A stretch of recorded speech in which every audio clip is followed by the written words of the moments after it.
ഷാർജയെ സംഗീത സാന്ദ്രമാക്കി ഏകതാ നവരാത്രി മണ്ഡപം സംഗീതോത്സവം.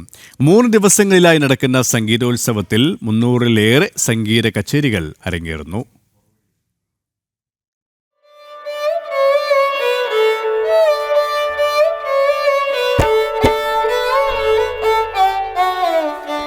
യുഎഇയിലെ പ്രവാസി മലയാളികളുടെ കൂട്ടായ്മയായ ഏകതയുടെ 14ാമത് നവരാത്രി മണ്ഡപം സംഗീതോത്സവത്തിൽ ഭാരതത്തിൽ നിന്നും യുഎഇ ഉൾപ്പെടെയുള്ള മറ്റ് ഗൾഫ് രാജ്യങ്ങളിൽ നിന്നുമുള്ള നിരവധി സംഗീത പ്രതിഭകളാണ് ഭാഗമാകുന്നത്.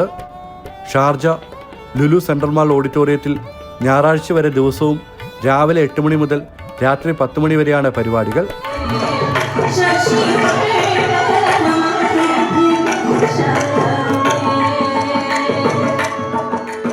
ദേവിക്ക് നമ്മൾ അർപ്പിക്കുന്ന ഒരു സമർപ്പണമല്ലേ.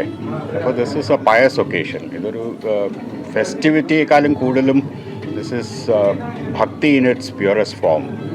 And if you come and sit here you feel that bhakti flowing through.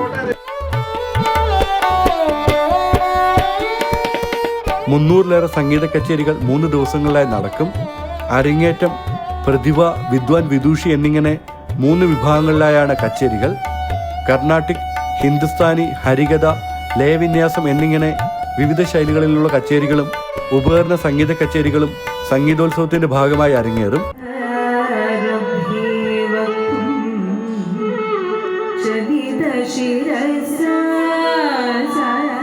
മൂന്ന് ദിവസം രാവിലെ 8 മണി മുതൽ 5 മണി വരെ നമ്മൾ കുട്ടികൾക്കുള്ള പ്രോഗ്രാമിന് വേണ്ടി മാത്രം മാറ്റി വെച്ചേക്കാം.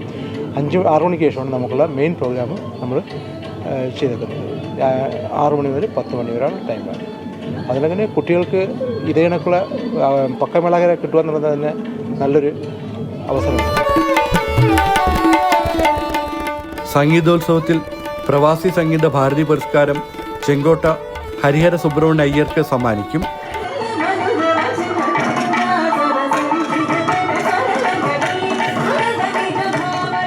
ഈ വർഷം നമുക്ക് ഏറ്റവും അഭിമാനപൂർവ്വം നമ്മൾ തിരഞ്ഞെടുത്തിരിക്കുന്നത് പ്രശസ്തനായിട്ടുള്ള കർണാടിക് സംഗീത വിദ്വാനായിട്ടുള്ള ചെങ്കോട്ട ഹരിഹര സുബ്രഹ്മണ്യം അയ്യരെയാണ്.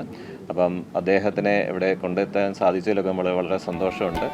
ഇന്ത്യയിൽ നിന്നുള്ള പക്കമേള പ്രതിഭകളാണ് കച്ചേരികൾക്ക് അകമ്പടി സേവിക്കുന്നത്. ജനം, ദുബായ്.